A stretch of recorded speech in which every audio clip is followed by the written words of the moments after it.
कल मैं जब देहरादून एयरपोर्ट से आया, 2.5 घंटे की फ्लाइट थी, मैंने कहा क्या करें, तो थोड़ा सा कुरान का और स्वाध्याय कर लेते हैं। तो बगल में एक व्यक्ति बैठे थे, उन्होंने देखा कि मैं कुरान पढ़ रहा हूं, बोले क्या बात कुरान पढ़ रहे हो, पूरा हवाई अड्डा उड़ाने का इरादा है क्या?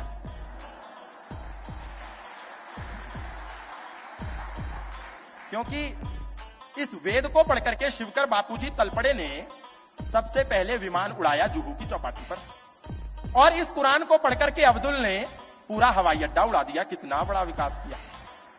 तो उनको ऐसा लगा। अब हमारे नौजवान साथी कुछ तभी भी बिलीव नहीं करेंगे, उनको लगता है कि कोई भी सच बात जो है वो व्हाट्सएप यूनिवर्सिटी का ज्ञान है।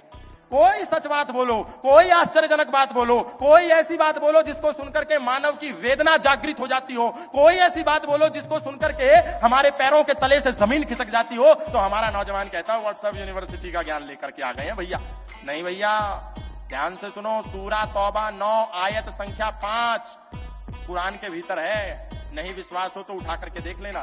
सूरा तौबा 9 आयत संख्या 5 रेफरेंस लिख लीजिए जिसको मुझ पे शक हो। क्या कह रहा है?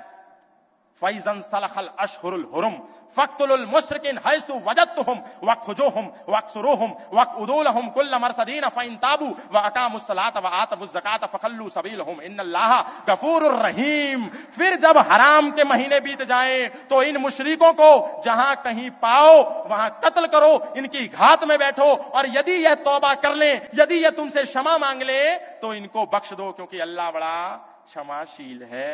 मैंने नहीं कहा, कुरान कह रही है। अब सोच करके देखिए, क्या हिंदू और मुसलमान भाई हो सकता है? नहीं, लेकिन बहुत सारे अच्छे मुसलमान भी होते हैं। परंतु वो अच्छे मुसलमान कौन होते हैं जानते हैं? जिनके पूर्वज कभी हिंदू थे।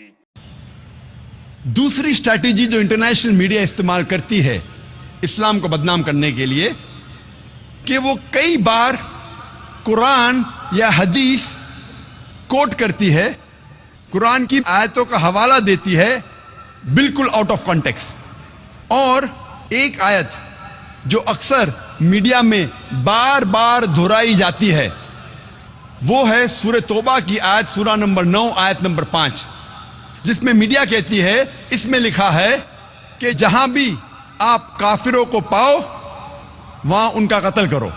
और जब आप कुरान मजीद खोलेंगे और देखेंगे सूरह तौबा सूरा नंबर 9 आयत नंबर 5, उसमें बराबर यही लिखा है कि जहां भी आप काफिरों को पाओ वहां उनका कत्ल करो। लेकिन ये आयत आउट ऑफ कॉन्टेक्स्ट है, पस मंजर के खिलाफ है। आप जानना चाहते हैं कुरान का पैगाम क्या है, आपको पस मंजर को पढ़ना पड़ेगा। You have to read in context. और जब कॉन्टेक्स्ट पढ़ते हैं, सूरह तौबा सूरा नंबर 9 आयत नंबर 1 से पढ़ते हैं, हमें पता लगता है कि एक सुलह थी मुसलमान और मक्का के मुशरिकीन के बीच, और यह सुलह एक तरफा मक्का के मुशरिकीन ने तोड़ दी थी।